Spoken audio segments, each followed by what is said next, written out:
स्वामी दयाल की दया, राधा स्वामी सहाय, राधा स्वामी। प्यारी साध संगत जियों, भाइयों बहनों, बच्चों, जितने भी आप सत्संग लाभ के लिए आए हैं, शांति से बैठ के सत्संग लाभ उठाएं। सर्वप्रथम आपको बसंत पंचमी की बहुत बहुत बधाई, मुबारकबाद। आपको सबको पता है,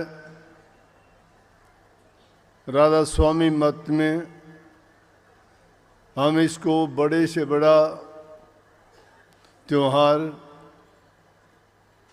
और सबसे उत्तम दिन मानते हैं। उसका मानने का कारण क्या है कि परम दयाल, परम पुरुष पूर्ण धनी राधा स्वामी दयाल ने 1861 में बसंत पंचमी के दिन आम लोगों के लिए सत्संग जारी किया था। उससे पहले इस प्रकार से आम जन के लिए सत्संग नहीं होता था। आगरा में स्वामी जी महाराज प्रगटे और वहाँ उन्होंने अपनी इतनी भक्ति की, इतनी नाम की कमाई की, एकांत पसंद थे, किसी की परवाह नहीं, एकांत में रह के नाम का, शब्द का अभ्यास किया। लेकिन जब कोई ताकत प्रकट होती है तो छिपाए से छिपती नहीं। साधक साधु महात्माओं को पता लगता गया और जिस प्रकार से फूल की खुशबू फैलती है और उस खुशबू को पाकर भंवरे उस फूल को ढूंढ लेते हैं और उस सुगंध का वो आनंद उठाते हैं, उसी प्रकार से आम जन में, साधक लोगों में, महात्माओं में ये बात चर्चा हो चली कि पन्नी गढ़ी में कुल मालिक अवतार प्रकट हुए हैं, जो शब्द ज्ञान, शब्द भेद, जो इस जीव के कल्याणार्थ ही प्रकट हुए हैं। तो उन्होंने ना किसी को बताया, ना कुछ कहा, लेकिन धीरे धीरे जब साधक लोग उनसे आगे प्रसन्न करते थे, शंका समाधान करते थे, उसी वक्त में हजूर महाराज जी, स्वामी जी महाराज की शरण में गए। उन्होंने जब इस प्रकार के वातावरण को, सत्संग में इस चर्चा को सुना, खुद उन्होंने नाम की दीक्षा ली और स्वामी जी महाराज से प्रार्थना की कि आप जीवों के कल्याणार्थ प्रकट हुए हो। अगर ये सत्संग आम लोगों के लिए आप जारी कर दें तो आपकी बड़ी कृपा होगी, जिससे ज़्यादा से ज़्यादा जीव संसार में लाभ उठाएंगे और अपने जीवन का जो उद्देश्य होता है उसकी पूर्ति करेंगे। इसलिए इस दिन का सबसे ज़्यादा महत्व है और हमारे लिए सबसे ज़्यादा पूजनीय दिन और सबसे बड़ा पर्व इसी को मानते हैं। दूसरी बात, हजूर महाराज ताराचंद जी इसी दिन का सत्संग इस अंटा गांव में, इस पावन भूमि पर ये सत्संग दिया कि इस दिन का सत्संग इस यहाँ अंटा गांव में किया करेंगे। और उस दिन के बाद बसंत पंचमी का दिन बिना किसी रुकावट के, बिना किसी बाधा के जब से उन्होंने शुरू किया था उसी तरह से लगातार ये चलता आ रहा है। भूमि भी कई जगह ऐसी पावन होती है जहाँ पर बड़े पवित्र कार्य, धर्मार्थ काम और जीवों के कल्याण के लिए ऐसी भूमि पूज्य हो जाती है, पूज्य होती भी है कि वहाँ पर जितने भी कार्य किए जाते हैं वो सब जीव के, समाज के हित के लिए और कल्याण के लिए होते हैं। यहाँ दादा उद्यमी राम जी इसी गांव में थे और उन्होंने भी गरीबों की, ज़रूरतमंदों की, बेसहारा लोगों की बहुत सहायता की थी। समाज कल्याण में उनका बड़ा सराहनीय काम था, इसलिए ये अंटा गांव उसी समय से भी प्रसिद्ध है। तो इस पावन भूमि को बार बार नमन करते हैं कि हमें भी इस भूमि पर आने का, एकत्रित होने का, इस सत्संग का लाभ उठाने का अवसर मिलता है और यहाँ पहुँच के हमें जो खुशी मिलती है, धन्य हो जाते हैं। यहाँ के पर आते ही हमारे विचार एकदम बदल जाते हैं, क्योंकि महापुरुषों ने यहाँ तप किया है, महापुरुषों ने यहाँ जीव के हित के, कल्याण के जो काम किए हैं उनका जो प्रभाव है वो अब भी यूँ का त्यों बना हुआ है और आगे तक यूँ ही चलता रहेगा, क्योंकि जिस भूमि पर महापुरुष प्रकट होते हैं वो उनका प्रभाव कभी जाता नहीं। इसलिए ये शुभ दिन मानते हैं हम और इस दिन पर ही यहाँ आके हम ये बसंत पंचमी के अवसर को मनाते हैं। रही बात तीसरी, मेरे लिए विशेष है कि मैं महाराज जी की शरण में जब आया तो मुझे नाम की दीक्षा नहीं दी। मैंने कई बार कोशिश की, लेकिन मुझे कह देते थे कि नहीं, अभी टाइम नहीं है। मैं उन्हें दोबारा ये नहीं पूछता था क्यों नहीं है। थोड़ा बहुत सत्संग में आने से मुझे ये तो विचार हो गया था कि संतों की मौज होती है और संतों की मौज में ही सब कुछ छिपा होता है।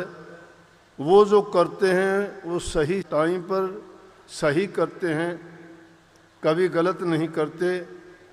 जब टाइम होगा, इनकी मौज होगी, या जब मेरा वो शुभ घड़ी आएगी तो अपने आप दया करेंगे।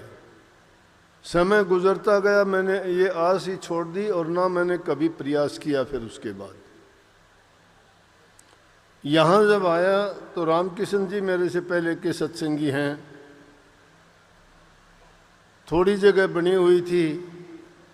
यहाँ जब सत्संग के लिए आए तो कितने, यहाँ 10 आदमी थे शायद नाम देने वाले। रामकिशन को कहने लगे कि जाओ मास्टर को भी बुला ले। मैं बड़ा खुश हुआ। खुश क्यों नहीं होऊंगा कि जिस काम के लिए आया था, जिसका इंतज़ार था, वो शुभ घड़ी आ गई थी। मैंने सोचा कि आज का बड़ा शुभ दिन है, तो मेरी तो ये मैं जन्मभूमि मानता हूँ कि मुझे यहाँ पर नाम मिला, और वो भी हजूर महाराज जी की मौज से।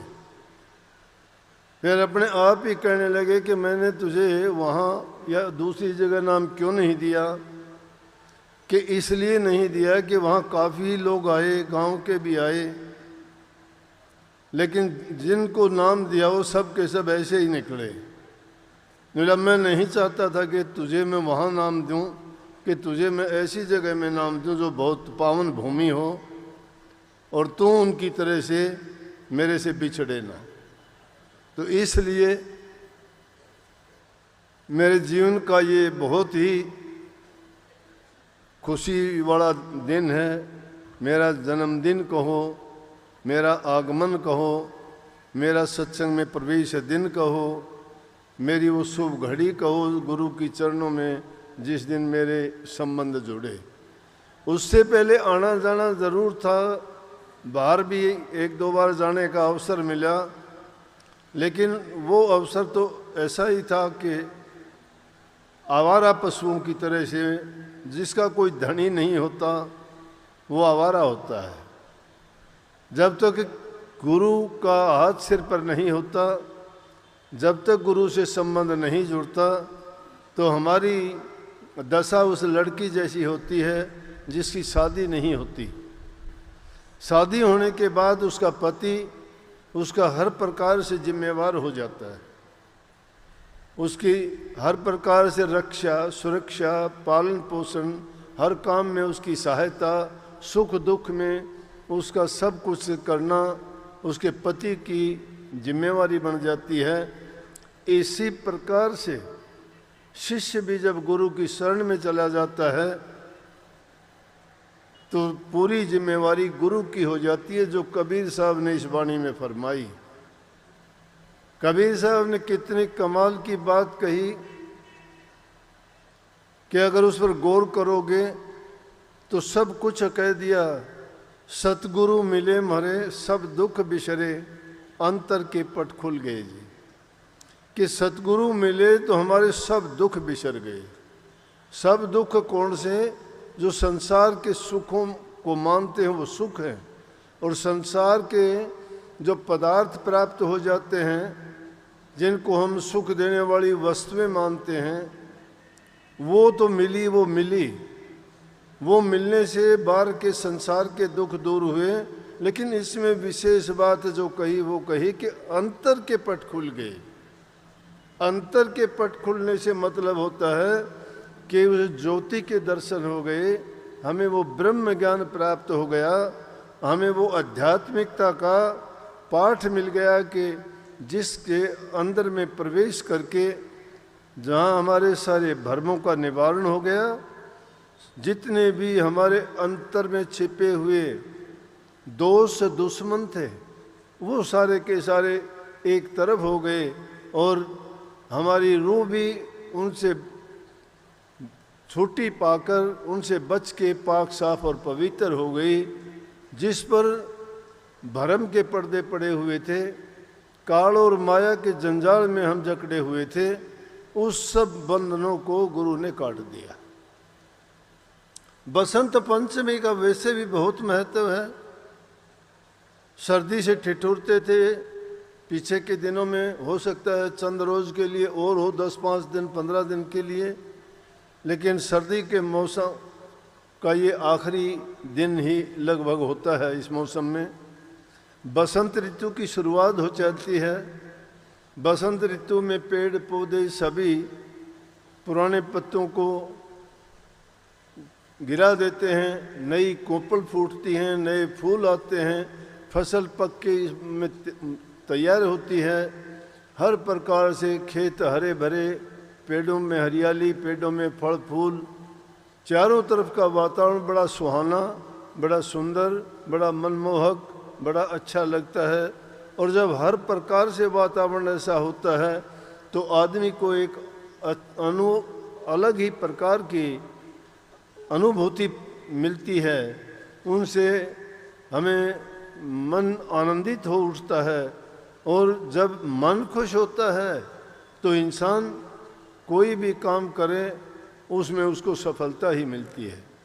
लेकिन अगर किसी का मन ही विचलित है, मन दुखित है, उसमें किसी प्रकार की कुंठा है या उसमें कोई ईर्ष्या द्वेष है, तो क्या खाक वो किसी से बात करेगा, ना उसके चेहरे पर खुशी होगी, जबान से उसके मीठे वचन और शब्द नहीं निकलेंगे, उसका खुद का भी जीवन दुखी होगा। जहाँ जिनके पास बैठेगा, जिस संगत में रहेगा, उसमें भी वो वातावरण को ही दूषित कर देगा। तो खुशी की बात यह है कि ऐसा अवसर, ऐसा समय में जो खुशी और खुशहाली की शुरुआत होती है वो सबको अच्छा लगता है। चिंतित थे आप लोग भी कि बारिश हो रही है, काफ़ी दिनों से सोच रहे थे कि बारिश होगी उस दिन, लेकिन मैं लेश मात्र भी इस बारे में चिंतित नहीं। क्यों नहीं? कि हमें अगर मालिक पर विश्वास और भरोसा है तो ये यकीन रखो कि वो हमारे काम में कभी वादा आज तक नहीं डाली है। ये अलग चीज़ है, परीक्षा लेने के लिए छोटी मोटी देखता है कि कौन कौन विचलित होते हैं इन बातों को देख के, लेकिन जब प्रभु के